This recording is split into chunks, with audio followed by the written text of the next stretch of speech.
Hello viewers, welcome to my YouTube channel learn with Joy. তো আজকের ভিডিওতে আমি তোমাদেরকে ক্লাস 7 2025 সালের সেকেন্ড ইউনিট টেস্টের বিজ্ঞানের সম্পূর্ণ সাজেশান দেব। যে প্রশ্নগুলো আমি তোমাদেরকে দেব এর বাইরে তোমাদের পরীক্ষায় একটা প্রশ্ন আসবে না। তো অবশ্যই তোমরা ভিডিওটি শেষ পর্যন্ত দেখবে, আর যে প্রশ্নগুলো দিচ্ছি সেগুলো তোমরা ভালো করে পড়ে নেবে। তো প্রথমে সিলেবাসটা তোমরা দেখে নাও। তোমাদের সিলেবাসে আছে আলো, চুম্বক, তড়িৎ, পরিবেশ বান্ধব শক্তি এবং পরিবেশের সজীব উপাদানের গঠনগত বৈচিত্র্য ও কার্যগত প্রক্রিয়া। তো এই প্রতিটা চ্যাপ্টার থেকে আমি আলাদা আলাদা করে তোমাদের বড় প্রশ্ন, ছোট প্রশ্ন সব প্রশ্নের কমন দেব। তো অবশ্যই তোমরা প্রশ্নগুলো ভালো করে পড়বে। তো প্রথমে আলো চ্যাপ্টার থেকে দেখে নাও কী আছে। স্বপ্রভ ও অপ্রভ বস্তুর উদাহরণ দাও। স্বচ্ছ, অস্বচ্ছ ও ঈষৎ বস্তুর উদাহরণ আছে। ছায়া পড়ার কারণ কি, তারপরে উপচ্ছায়া কখন গঠিত হয়, তারপরে সূচিছিদ্র ক্যামেরার প্রতিকৃতি কেমন হবে যদি ছিদ্র বড় হয়। তারপরে নেক্সট হচ্ছে সূচিছিদ্র ক্যামেরার প্রতিকৃতি গঠিত হয় আলোর কোন বর্ণের জন্য। নেক্সট 7 হচ্ছে আলোর প্রতিফলনের চিত্র অঙ্কন করে বিভিন্ন অংশ দেখাও।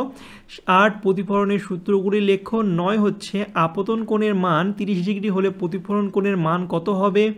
10 সমতল দর্পণে লম্ব আপতন কোণের মান কত। নেক্সট হচ্ছে পেরিস্কোপের দুটি সমতল দর্পণ পরস্পরের সঙ্গে কত ডিগ্রি কোণে থাকে। 12 হচ্ছে পার্থক্য লিখো। নিয়মিত কোণ আর বিক্ষিপ্ত প্রতিফলন, নিয়মিত আর বিক্ষিপ্ত প্রতিফলন পার্থক্য। তারপরে সিনেমার পর্দা অমসৃণ এবং সাদা হয় কেন, ভেরি ইম্পর্টেন্ট প্রশ্ন, পরীক্ষায় তোমাদের দিতে পারে। নেক্সট হচ্ছে ঘন মাধ্যম লঘু মাধ্যমে আলোর প্রতিসরণের চিত্র অঙ্কন করো। এই ছবিটাও খুব ইম্পর্টেন্ট। তাই প্রতিবিম্ব কাকে বলে, কয় প্রকার ও কী কী। সমতল দর্পণ দ্বারা গঠিত প্রতিবিম্বের বৈশিষ্ট্য লেখো। প্রশ্নটা ভেরি ভেরি ইম্পর্টেন্ট। আলোর বিচ্ছুরণের প্রাকৃতিক উদাহরণ, ভেরি ভেরি ইম্পর্টেন্ট, এগুলো স্টার দিয়ে রাখো। রংধনু তৈরির কারণ লেখো। অতিবেগুনি রশ্মির ক্ষতিকর প্রভাবগুলি লেখো। এবং 20 হচ্ছে একটি বস্তুকে আয়না থেকে 7 সেমি দূরে নিয়ে এলে বস্তু প্রতিবিম্বের দূরত্ব কত হবে। এই অঙ্কটাও ইম্পর্টেন্ট আছে, ঠিক আছে। যেগুলো ইম্পর্টেন্ট সেগুলো জাগিয়ে দিচ্ছি। তাহলে থেকে মোটামুটি এই কটা প্রশ্ন করলেই তোমাদের হবে, খুব বেশি প্রশ্ন না, 20টা প্রশ্নই দিয়েছি। এরপরে চুম্বক থেকে দেখো, চৌম্বক ও অচৌম্বক পদার্থের উদাহরণ দাও। ম্যাগনেটাইট কি, পার্থক্য প্রাকৃতিক ও কৃত্রিম চৌম্বক। 4 হচ্ছে চুম্বকের দিক নির্দেশক ধর্ম কাকে বলে, উদাসীন অঞ্চল কাকে বলে, চৌম্বক দৈর্ঘ্য কাকে বলে, ইম্পর্টেন্ট। চুম্বকের জ্যামিতিক দৈর্ঘ্য 7 সেমি হলে চৌম্বক দৈর্ঘ্য কত, চৌম্বক ক্ষেত্র কাকে বলে, এটাও ইম্পর্টেন্ট। আকর্ষণ অপেক্ষা বিকর্ষণ চৌম্বকত্বের শ্রেষ্ঠ প্রমাণ ব্যাখ্যা করো। চৌম্বক আবেশ কাকে বলে। তারপরে চুম্বকের ধর্মগুলি লেখো। আর তড়িৎচুম্বক কাকে বলে, এর উদাহরণ লেখো। আর মেরুজ্যোতি কাকে বলে। তো এই কটা তোমরা পড়বে। এরপরে তড়িৎ থেকে হচ্ছে টর্চের বৈদ্যুতিক বাল্ব জ্বালাতে কে প্রয়োজনীয় বিদ্যুৎ শক্তির যোগান দেয়। ব্যাটারি কিসের সাহায্যে তৈরি হয়, ভেরি ইম্পর্টেন্ট। নির্জল কোষ কোথায় ব্যবহার করা হয়, ভেরি ভেরি ইম্পর্টেন্ট। নির্জল কোষে কোন শক্তিতে রূপান্তরিত হয়, এটা একটা স্টার দিয়ে রাখো, ইম্পর্টেন্ট। প্রাইমারি সেল কাকে বলে, সেলের কয়টি প্রান্ত। বোতাম সেল কি। এই প্রশ্নগুলো সবগুলোই অনেক ইম্পর্টেন্ট প্রশ্ন।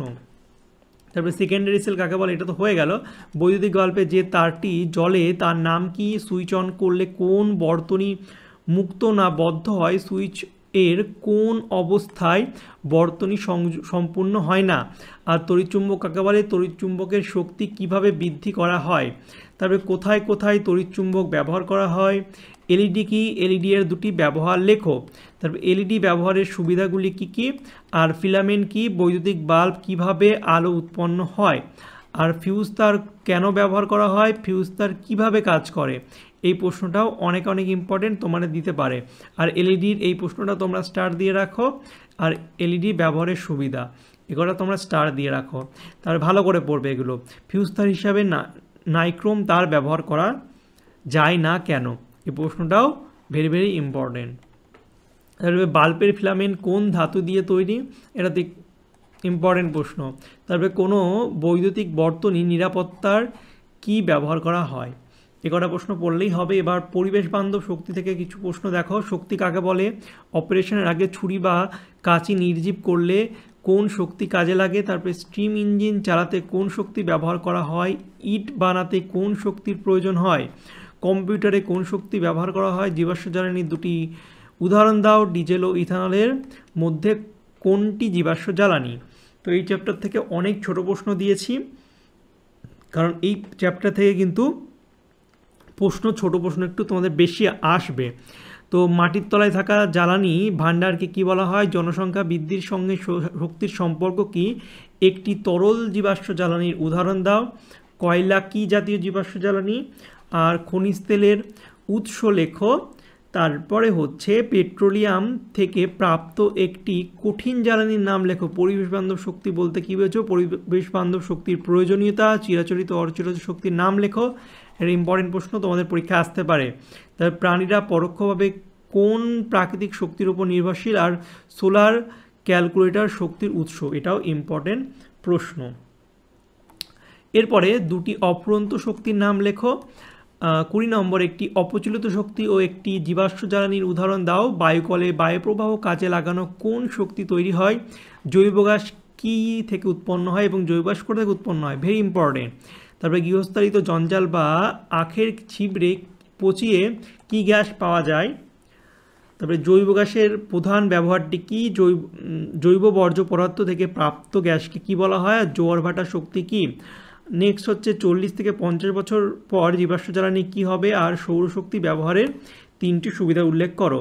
তো এই চ্যাপ্টার থেকে একটু বেশি প্রশ্ন দিয়েছি কারণ এখানে শর্ট প্রশ্ন বেশি আছে। তারপরে বায়ুপ্রবাহের শক্তিকে কাজে লাগিয়ে তড়িৎ উৎপন্ন করার জন্য সমুদ্রের ধারে হাজার হাজার বায়ুকল লাগানো কী কী সুবিধা হয়? বায়ুপ্রবাহের শক্তি ব্যবহার করলে কি সুবিধা হতে পারে? আর জীবাশ্ম জ্বালানি ব্যবহার কমানো দরকার কেন? তো এই কটা প্রশ্ন তোমাদের এই চ্যাপ্টার থেকে পড়তে হবে। আর তোমরা কমেন্টে অবশ্যই তোমরা এই যে শর্ট কোশ্চেনের অ্যান্সারগুলো আমাকে বলবে, যারা যারা যেগুলো পারবে সেগুলো বলার চেষ্টা করবে, ঠিক আছে? আর পরিবেশের সজীব উপাদানের গঠনগত বৈচিত্র্য কার্যগত প্রক্রিয়া, এখান থেকে যে প্রশ্নগুলো দিয়েছে সেগুলো একবার দেখে নাও। যাদের কোনো প্রধান মূল নেই তাদের ক্ষেত্রে কী ধরনের মূল বের হয়? আর মূলের প্রধান অংশগুলির নাম লেখো। তবে একটি আদর্শ মূলের কয়টি অংশ কী কী? ভেরি ভেরি ইম্পর্টেন্ট, স্টার দিয়ে দাও। গুচ্ছমূল কাকে বলে? ঠেসমূল দেখা যায় কোন গাছের? কোন মূল বাতাস থেকে জলীয় বাষ্প নেয়? পাথরকুচি 6 নম্বর, পাথরকুচির পাতার মূল কী কাজে সাহায্য করে? আর কোন উদ্ভিদে পর্বমূল দেখা যায়? ইম্পর্টেন্ট প্রশ্ন, পরীক্ষায় অনেকবার কিন্তু তোমাদের আসে।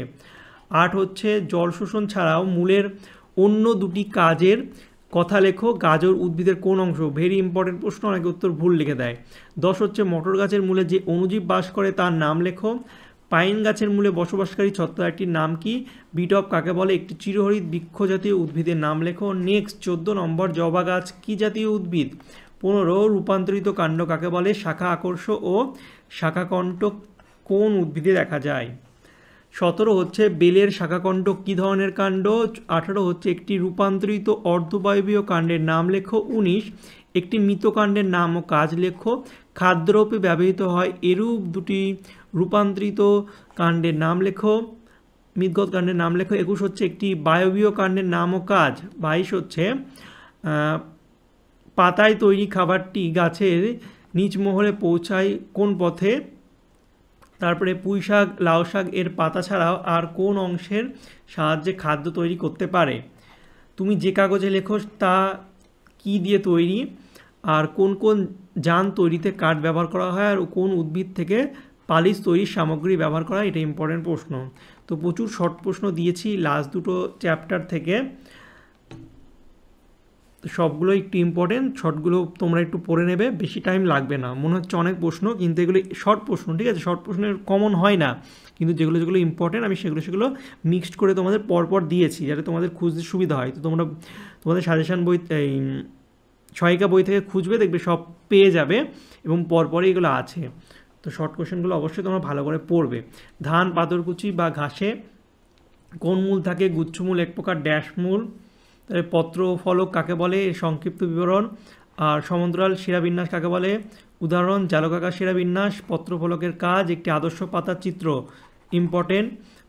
একক পত্র যৌগিক পত্রের পার্থক্য, ইম্পর্টেন্ট প্রশ্ন। বৃত্তীয় ও দলমণ্ডলের মধ্যে পার্থক্য। জবা ফুলের পুংস্তবকের বর্ণনা ও কাজ লেখো।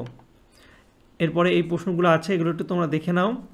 সব ছোট ছোট প্রশ্ন, পড়তে তোমাদের কিন্তু এগুলো বেশি সময় লাগবে না, ঠিক আছে? এগুলো একটু দেখে নাও, এই নিরস ফল ইম্পর্টেন্ট প্রশ্ন, ঠিক আছে? তো এগুলো একটু দেখে নাও। একটু বেশি প্রশ্ন দিয়েছি কারণ শর্ট প্রশ্ন বেশি আছে, ঠিক আছে? মিক্সড করে দিয়েছি শর্ট প্রশ্ন বড় প্রশ্ন। এই জন্য লাস্ট দুটো চ্যাপ্টার থেকে কিন্তু একটু প্রশ্ন বেশি দিয়ে দিয়েছি, প্রথম তিনটে চ্যাপ্টার কমই দিয়েছি, লাস্ট কটায় বেশি দিয়েছি। তো এগুলো তোমরা ভালো করে পড়বে, বাদ দেবে না, ঠিক আছে।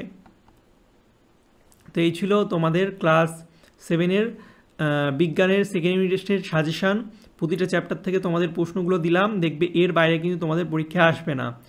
তো অবশ্যই তোমরা এই প্রশ্নগুলো ভালো করে পড়ে নেবে এবং উত্তরগুলো কমেন্টে আমাকে জানানোর চেষ্টা করবে। ভিডিওটি ভালো লাগলে লাইক কমেন্ট শেয়ার করবে, চ্যানেল নতুন হলে চ্যানেলটিকে সাবস্ক্রাইব করবে। আর যারা এখনও আমার হোয়াটসঅ্যাপ গ্রুপে জয়েন হওনি তারা অবশ্যই হোয়াটসঅ্যাপ গ্রুপে জয়েন হবে, ডিসক্রিপশন বক্সে লিঙ্ক দেওয়া আছে, নাম হচ্ছে লার্ন উইথ জয়।